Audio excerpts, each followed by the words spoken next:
রবীন্দ্রনাথ ঠাকুরের ছেলেবেলা থেকে একটি অংশ পাঠ করছি। চাকরদের বড় কর্তা ব্রজেশ্বর, ছোট কর্তা যে ছিল তার নাম শ্যাম। বাড়ি যশোরে, খাঁটি পাড়া গেয়ে। ভাষা তার কলকাতাই নয়। সে বলতো তেনারা, ওনারা, খাতি হবে, জাতি হবে, মুগের ডাল, কুলির আম্বল। দমনী ছিল তার আদরের ডাক। তার রং ছিল শ্যামবর্ণ, বড় বড় চোখ, তেল চুকচুকে লম্বা চুল, মজবুত দোহারা শরীর। তার স্বভাবে কড়া কিছুই ছিল না, মন ছিল সাদা। ছেলেদের পরে তার ছিল দরদ। তার কাছে আমরা ডাকাতের গল্প শুনতে পেতাম। তখন ভূতের ভয় যেমন মানুষের মন জুড়ে ছিল, তেমনি ডাকাতের গল্প ছিল ঘরে ঘরে। ডাকাতি এখনো কম হয় না। খুনও হয়, জখমও হয়, লুটও হয়। পুলিশও ঠিক লোককে ধরে না। কিন্তু এ হলো খবর, এতে গল্পের মজা নেই। তখনকার ডাকাতি গল্পে উঠেছিল দানা বেঁধে, অনেক দিন পর্যন্ত মুখে মুখে চারিয়ে গেছে। আমরা যখন জন্মেছি তখনও এমন সব লোক দেখা যেত যারা সমর্থ বয়সে ছিল ডাকাতের দলে। মস্ত মস্ত সব লাঠিয়াল, সঙ্গে সঙ্গে চলে লাঠি খেলার সাকরেদ। তাদের নাম শুনলেই লোকে সেলাম করত। প্রায়ই ডাকাতি তখন গোয়ারের মতো নিছক খুন খারাপের ব্যাপার ছিল না। তাতে যেমন ছিল বুকের পাটা, তেমনি দরাজ মন। এদিকে ভদ্রলোকের ঘরেও লাঠি দিয়ে লাঠি ঠেকাবার আখড়া বসে গিয়েছিল। যারা নাম করেছিল ডাকাতরাও তাদের মানত ওস্তাদ বলে, এড়িয়ে চলত তাদের সীমানা। অনেক জমিদারের ডাকাতি ছিল ব্যবসা। গল্প শুনেছি সেই জাতের একজন দল বসিয়ে রেখেছিল নদীর মোহানায়। সেদিন অমাবস্যা, পুজোর রাত্রির। কালী কঙ্কালীর নামে মুন্ড কেটে মন্দিরে যখন নিয়ে এলো, জমিদার কপাল চাপড়ে বললে, এ যে আমারই জামাই। আরও শোনা যেত রঘু ডাকাত, বিশু ডাকাতের কথা। তারা আগে থাকতে খবর দিয়ে ডাকাতি করত, ইতরপনা করত না। দূর থেকে তাদের হাঁক শুনে পাড়ার রক্ত যেত হিম হয়ে। মেয়েদের গায়ে হাত দিতে তাদের ধর্মে ছিল মানা। একবার একজন মেয়ে খাড়া হাতে কালি সেজে উল্টে ডাকাতের কাছ থেকে প্রণামীর আদায় করেছিল। আমাদের বাড়িতে একদিন ডাকাতের খেলা দেখানো হয়েছিল।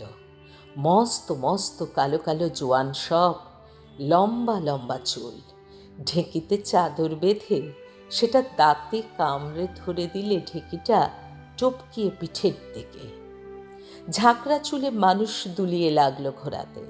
লম্বা লাঠির উপর ভর দিয়ে লাফিয়ে উঠল দোতলায়। একজনের দুই হাতের ফাঁক দিয়ে পাখির মতো সুট করে বেরিয়ে গেল।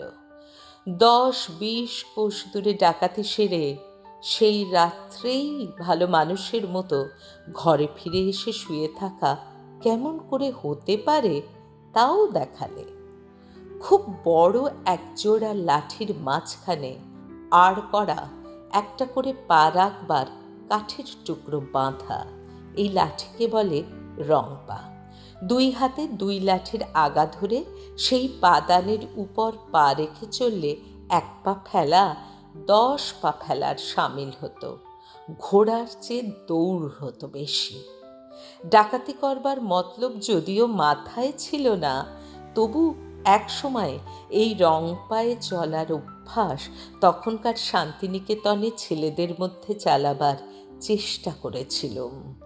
ডাকাতি খেলার এই ছবি শ্যামের মুখের গল্পের সঙ্গে মিলিয়ে নিয়ে কতবার সন্ধে কাটিয়েছি দুহাতে পাঁজর চেপে ধরে। ছুটির রবিবার, আগের সন্ধেবেলায় ঝিঝি ডাকছিল বাইরের দক্ষিণের বাগানের ছোপে। গল্পটা ছিল রঘু ডাকাতের।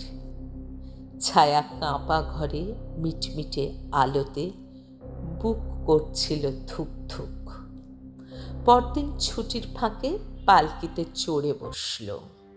সেটা চলতে শুরু করলো বিনা চলায়, উড়ো ঠিকানায়, গল্পের জালে জড়ানো মনটাকে ভয়ের স্বাদ দেবার জন্যে। নিঝুম অন্ধকারে নাড়িতে যেন তালে তালে বেজে উঠছে বেহারাগুলোর হাই হুই হাই হুই। গা করছে ছমছম। ধুধু করে মাঠ, বাতাস কাঁপে রোদ্দুরে। দূরে ঝিকঝিক করে কালী দিঘির জল, চিকচিক করে বালি। ডাঙার উপর থেকে ঝুঁকে পড়েছে ফাটল ধরা ঘাটের দিকে ডালপালা ছড়ানো পাকুড় গাছ। গল্পের আতঙ্ক জমা হয়ে আছে না জানা মাটির গাছতলায়, ঘন বেতের ঝোপে। যত এগোচ্ছি দূর দূর করছে বুক। বাঁশের লাঠির আগা দুই একটা দেখা যায় ঝোপের উপর দিকে। কাঁধ বদল করবে বেহারাগুলো ওইখানে, জল খাবে, ভিজে গামছা জড়াবে মাথায়। তারপরে রে রে রে রে রে রে। আজ এইটুকুই। নমস্কার।